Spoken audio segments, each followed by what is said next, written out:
नमस्कार दोस्तों, स्वागत है आपका अपने ही यूट्यूब चैनल एजुकेशन थार नगरी में।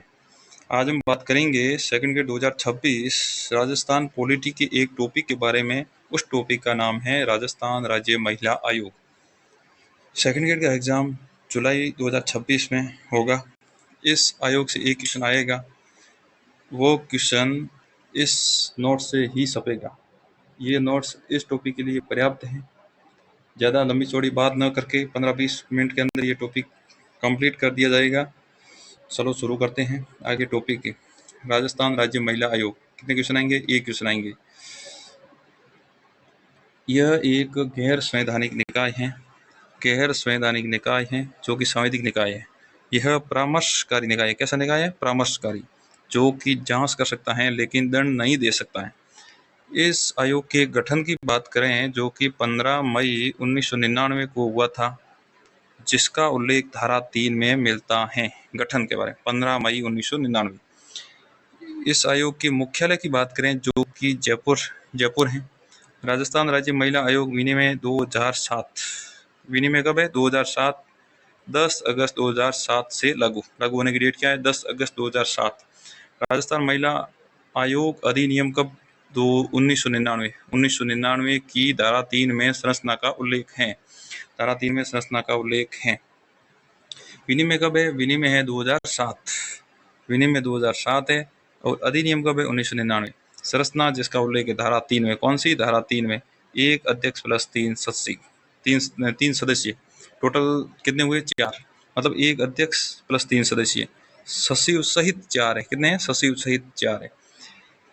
आगे बात करें जो कि अध्यक्ष व सदस्यों के लिए किसी विशेष योग्यता का उल्लेख नहीं है। मतलब ये सीधी सीधी बात ये हुई कि अध्यक्ष और सदस्य उनके योग्यता के बारे में कोई विशेष प्रावधान नहीं है, ना ही कोई उल्लेख है।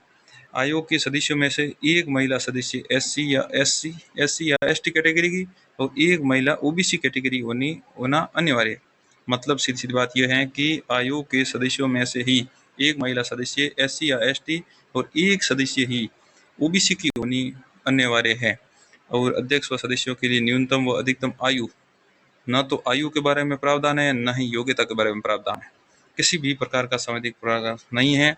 आगे बात करें नियुक्ति का उल्लेख धारा 3 में मिलेगा। कौन करेगा नियुक्ति? राज्य सरकार द्वारा, सीएम द्वारा। कौन करेगा? राज्य सरकार द्वारा। धारा 3 में किस किस का उल्लेख है? गठन 1, संरचना 2, नियुक्ति 3।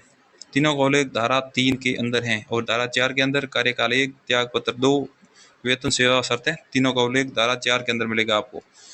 कार्यकाल कितना है? 3 वर्ष। बाकी किसी किसी आयोग का 5 वर्ष होता है, इसका 3 वर्ष ही है, याद रखें स्पष्ट रूप से। कितना है कार्यकाल? 3 वर्ष। त्यागपत्र की बात करें जो कि धारा 4 में है। त्यागपत्र किसको देते हैं? राज्य सरकार को। नियुक्ति कौन करता है? राज्य सरकार। त्यागपत्र राज्य सरकार। वेतन और सेवा शर्तों का उल्लेख धारा 4 में है, जो कि राज्य सरकार द्वारा निर्धारित करता है। नियुक्ति कौन करती है? राज्य सरकार। त्यागपत्र राज्य सरकार। वेतन एवं सेवा शर्तें राज्य सरकार। तीनों ही राज्य सरकार के अंतर्गत आते हैं। गणपूर्ति की बात करें जो कि धारा 5 के अंदर उल्लेख है। 3 व्यक्ति अध्यक्ष सहित 3 होनी जरूरी है। बैठक जो कि धारा 6 के अंदर है।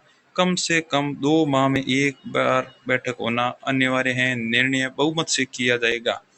बैठक कब होनी चाहिए? अनिवार्य है 2 माह में एक बार। विशेष याद रखें, 2 माह में एक बार। कितनी बार? एक बार। 2 माह में एक बार होना अनिवार्य है। पद से हटाने की बात करें जिसका उल्लेख धारा 8 के अंदर मिलेगा। ये भी राज्य सरकार, पूरा मामला राज्य सरकार के पास ही है। इस आयोग के बारे में हटाने के कारण 5 कारण बताएंगे। लगातार 3 बैठक। कितनी बैठक? 3 बैठक। 3 बैठक के अंदर अनुपस्थित रहने पर आपको हटाया जा सकता है। नंबर 2, यदि आप दिवालिया घोषित हो गए हो, यदि आप असमर्थ हो, यदि आप भ्रष्टाचार में कहीं लिप्त हो या विकृत के आधार पर हो। इन 5 में से किसी के भी आधार पर आप पाए जाने पर आपको राज्य सरकार द्वारा हटा दिया जाएगा, जो कि धारा 8 के अंदर उल्लेख मिलता है। आगे वार्षिक रिपोर्ट की बात करें जिसका उल्लेख धारा 14 में है। ये वार्षिक रिपोर्ट भी यह आयोग राज्य सरकार को देगा। किसको देगा? राज्य सरकार को देगा। राज्य सरकार ने आयोग की सिफारिशों के 3 माह के भीतर भीतर उस पर क्या कार्यवाही की है उसकी सूचना वापस आयोग को देनी होगी। कितने माह के अंदर अंदर? 3 माह के अंदर अंदर। मतलब वार्षिक रिपोर्ट होगी वो राज्य सरकार को देगी। राज्य सरकार ने आयोग की जितनी भी सिफारिशें थी उनको जांच करके 3 माह के अंदर वापस आयोग को बताना अनिवार्य होगा। शक्तियों का उल्लेख करें जो कि धारा 10 में है। सिविल कोर्ट के समान इनकी शक्तियां प्राप्त हैं। किसके समान? सिविल कोर्ट के समान इनकी शक्तियां प्राप्त हैं। शक्तियों के बारे में जो कि धारा 10। फिर आगे बात करें जो कि राजस्थान राज्य महिला आयोग के अध्यक्षों की सूची के बारे में बात करें। आज तक टोटल 8 अध्यक्ष बने हैं। कितने बने हैं? क्वेश्चन आए थे कितने टोटल? 8। ठीक है। प्रथम अध्यक्ष कौन था? प्रथम अध्यक्ष कांता खतुरिया। प्रथम अध्यक्ष की बात करें जो कि कांता खतुरिया प्रथम अध्यक्ष। नंबर 2 पवन सुराणा। नंबर 3 तारा भंडारी। नंबर 4 मीरा महर्षि जो कि कार्यवाहक अध्यक्ष के रूप में पहला अध्यक्ष कौन है? मीरा महर्षि। अगली बात करें सेकंड नंबर कार्यवाहक अध्यक्ष कौन है? सरिता सिंह।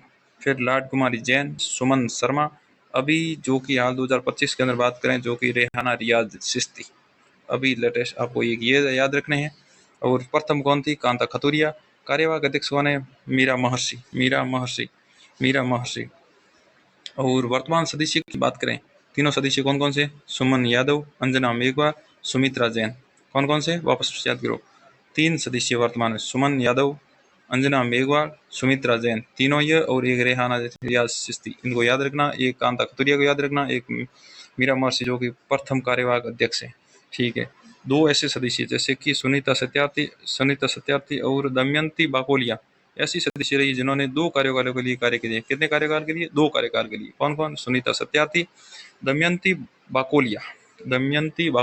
ठीक। इतने कितने कार्यकालों के लिए कार्य किया? 2 कार्यकालों के लिए कार्य किया है। फिर आगे बात करें जो कि राज्य की पहली महिला जिला प्रमुख कौन है? नगेंद्र बाला। वह भी राज्य महिला आयोग की सदस्य रह चुकी हैं। कौन? नगेंद्र बाला। राज्य की पहली महिला जिला प्रमुख नगेंद्र बाला भी राज्य महिला आयोग की सदस्य रह चुकी हैं। ये फैक्ट आपको याद करने बहुत बहुत जरूरी है। अध्यक्षों की सूची जो कि 8 अध्यक्ष है, याद रखना। कांता खतुरिया प्रथम अध्यक्ष है, पवन सुराणा, तारा भंडारी, मीरा महर्षि कार्यवाहक अध्यक्ष प्रथम, सरिता सिंह जो कि कार्यवाहक अध्यक्ष, लाड कुमारी जैन, फिर आएगा सुमन शर्मा, फिर आएगी रेहाना रियाज चिश्ती। वर्तमान 3 सदस्य की बात करें, सुमन यादव, अंजना मेघवाल, सुमित्रा जैन। और कुछ महत्वपूर्ण फैक्ट्स के बारे में बात करते हैं जिसके अंदर संविधान के भाग 3, किसके अंदर? संविधान के भाग 3 अनुच्छेद 15(3) भाग 3 और अनुच्छेद कौन सा है? 15(3) के अंतर्गत महिलाओं के लिए संवैधानिक प्रावधान किए गए हैं। क्या किए गए हैं? प्रावधान किए गए हैं। फिर आगे बात करें जो कि यूएनओ ने 1975 के अंदर अंतर्राष्ट्रीय महिला वर्ष के रूप में मनाया था। किसने? यूएनओ ने। कब? 1975 में। क्या मनाया था? अंतर्राष्ट्रीय महिला वर्ष के रूप में मनाया जाता। यूएनओ ने 1974 से लेकर 85 का महिला दशक घोषित किया था। यूएनओ ने कब घोषित किया था? 1974 से लेकर 85 तक महिला दशक घोषित किया गया था। यूएनओ ने अंतर्राष्ट्रीय महिला दिवस 8 मार्च को घोषित किया गया है। प्रत्येक वर्ष 8 मार्च को अंतर्राष्ट्रीय महिला दिवस मनाया जाता है। इसी के दिन ही राजस्थान की पूर्व सीएम वसुंधरा राजे का जन्मदिन है। वेरी वेरी इंपॉर्टेंट है, याद रखना। अंतर्राष्ट्रीय महिला दिवस पर कौन से मुख्यमंत्री का जन्मदिवस मनाया जाता है? वसुंधरा राजे। महिला सशक्तिकरण के लिए अंतर्राष्ट्रीय संधि 1979 के अंदर हुई थी, जिस पर भारत ने हस्ताक्षर 1993 के अंदर किया गया था। भारत ने हस्ताक्षर 1993 के अंदर किया गया था। फिर आगे बात करें जो कि राष्ट्रीय महिला नीति कब बनी थी? 1996। राष्ट्रीय महिला नीति 1996 बनी, जो कि राज्य महिला आयोग नीति 8 मार्च 2000 को। राष्ट्रीय महिला नीति 1996 और राज्य महिला नीति 8 मार्च 2000 को। मतलब राष्ट्रीय महिला नीति 1996 के अंदर बनी, राज्य महिला नीति 8 मार्च 2000 को बनी। केरल प्रथम राज्य था, उसके बाद राजस्थान दूसरा राज्य बना जिसने राज्य महिला आयोग को अभियोजन का अधिकार दिया था। मतलब आयोग के बारे में सेकंड नंबर राजस्थान का है, फर्स्ट किसका है? केरल। इसने शुरुआत में सिफारिश की थी। फिर आगे बात करें एक वाद आएगा जो कि विशाखावाद 1997, ये भी इस आयोग से जुड़ा हुआ। महिलाओं से सर्वोच्च न्यायालय द्वारा जारी विशाखा गाइडलाइन के आधार पर महिलाओं का कार्यस्थल पर यौन उत्पीड़न, जो कि राजस्थान के अंदर ये भौरी वाला कांड हुआ था, वो भी इस वाद से जुड़ा हुआ था। कौन से वाद से? इस वाद से जुड़ा हुआ था। निवारण, प्रतिषेध और प्रतिशोध अधिनियम कब बनाया गया था? 2013 के अंदर। 2013 के अंदर। ये आपको डेटें बिल्कुल याद रखनी पड़ेगी। कार्य की बात करें जो कि आपको धारा 11 के अंदर कार्य का उल्लेख मिलेगा। महिलाओं के विरुद्ध होने वाले अनुचित कृत्यों की जांच करना, राज्य सरकार को कार्यवाही हेतु अनुरोध करना। राज्य सरकार फिर 3 माह में अपनी रिपोर्ट पर क्या कार्यवाही की गई, यह आयोग को बताएगी। कितने माह के अंदर अंदर? 3 माह के अंदर। मतलब सीधा सीधा ये बात हुई कि महिलाओं के विरुद्ध होने वाले जितने भी अनुचित कृत्यों की जांच कौन करेगा? ये महिला आयोग करेगा। राज्य सरकार को कार्यवाही हेतु अनुरोध करेगी। फिर 2 नंबर कार्य की बात करें जो कि महिलाओं से संबंधित, किससे संबंधित? महिलाओं से संबंधित वर्तमान कानूनों की समीक्षा करना, उसमें संशोधन करने की सिफारिश भी ये आयोग करेगा। महिलाओं की स्थिति में सुधार लाने हेतु विभिन्न जितनी भी कल्याणकारी योजनाएं हैं उनको लागू करने के लिए सरकार से सिफारिश कौन सा आयोग करेगा? राज्य महिला आयोग करेगा। मतलब महिलाओं की स्थिति में सुधार लाने के लिए क्या करना? सुधार लाने के लिए विभिन्न जितनी भी राज्य सरकार योजनाएं चला रही हैं उनको लागू करने के लिए सरकार से सिफारिश करेगा। कौन सा आयोग? राज्य महिला आयोग। फिर आगे बात करें, यह महिलाओं के विरुद्ध होने वाले अपराधों पर स्वतः संज्ञान ले सकता है, परामर्शकारी निकाय है, जांच कर सकता है, दंड नहीं दे सकता है। फिर आगे बात करें जो कि राज्य लोक सेवाओं और राज्य सार्वजनिक उद्यमों में महिलाओं के विरुद्ध जो भी भेदभाव होगा उनको रोकने का काम कौन करेगा? राज्य महिला आयोग। ये 4-5 जो कार्य दिए गए हैं ये साधारण कार्य हैं। एक बार इनको रीड कर लेना, याद रखने की जरूरत नहीं है। एक ये याद रखना, कितने माह में रिपोर्ट देंगे? 3 माह के अंदर। यदि आप हमारे चैनल पर नए हैं तो हमारे चैनल को एक बार सब्सक्राइब जरूर करें, बेल आइकन प्रेस करें। यदि आपको इस क्लास की PDF लेनी है तो हमारे डिस्क्रिप्शन के अंदर टेलीग्राम चैनल का लिंक दिया गया है, वहां से आप इस क्लास की PDF प्राप्त कर सकते हैं। इस प्रकार ये हमारा टॉपिक रहा था। कुछ फैक्ट्स हैं उनको याद करना और बाकी एक बार रीडिंग कर लेना। ज़्यादा बड़ा नहीं है, 2 पेज का चैप्टर है। एक क्वेश्चन 100% यहाँ से आएगा। ये क्लास आपको कैसी लगी इसकी जानकारी आप कमेंट बॉक्स में ज़रूर देना। धन्यवाद दोस्तों, मिलते हैं अगली एक और नई जानकारी के साथ। तब तक धन्यवाद।